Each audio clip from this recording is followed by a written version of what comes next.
বিড়াল সম্পর্কে হাদিস কি আছে? বিড়ালের গায়ে কখনো পা দিয়ে লাথি কিংবা লাঠি দ্বারা আঘাত করবেন না, এমনকি পা লাগিয়েও আদর করবেন না। মনে রাখবেন, বিড়াল একমাত্র মাংসাশী প্রাণী যাকে আমাদের নবী সাল্লাল্লাহু আলাইহি সাল্লাম ভালোবেসে তার গায়ে হাত বুলিয়েছেন, কোলে বসিয়েছেন।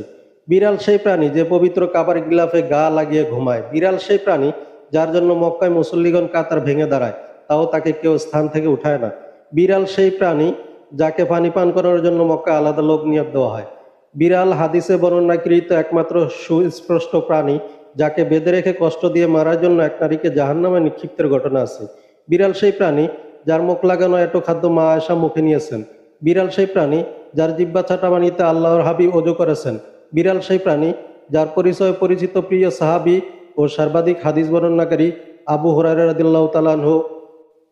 তারা অপবিত্র নয়, তারা তোমাদের আশেপাশে বিচরণকারিনী। বিড়াল সম্পর্কে হাদিস কি আছে? বিড়ালের গায়ে কখনো পা দিয়ে লাথি কিংবা লাঠি দ্বারা আঘাত করবেন না, এমনকি পা লাগিয়েও আদর করবেন না। মনে রাখবেন, বিড়াল একমাত্র মাংসাশী প্রাণী যাকে আমাদের নবী সাল্লাল্লাহু আলাইহি সাল্লাম ভালোবেসে তার গায়ে হাত বুলিয়েছেন, কোলে বসিয়েছেন। বিড়াল সেই প্রাণী যে পবিত্র কাবার গিলাফে গা লাগিয়ে ঘুমায়। বিড়াল সেই প্রাণী যার জন্য মক্কায় মুসল্লিগণ কাতার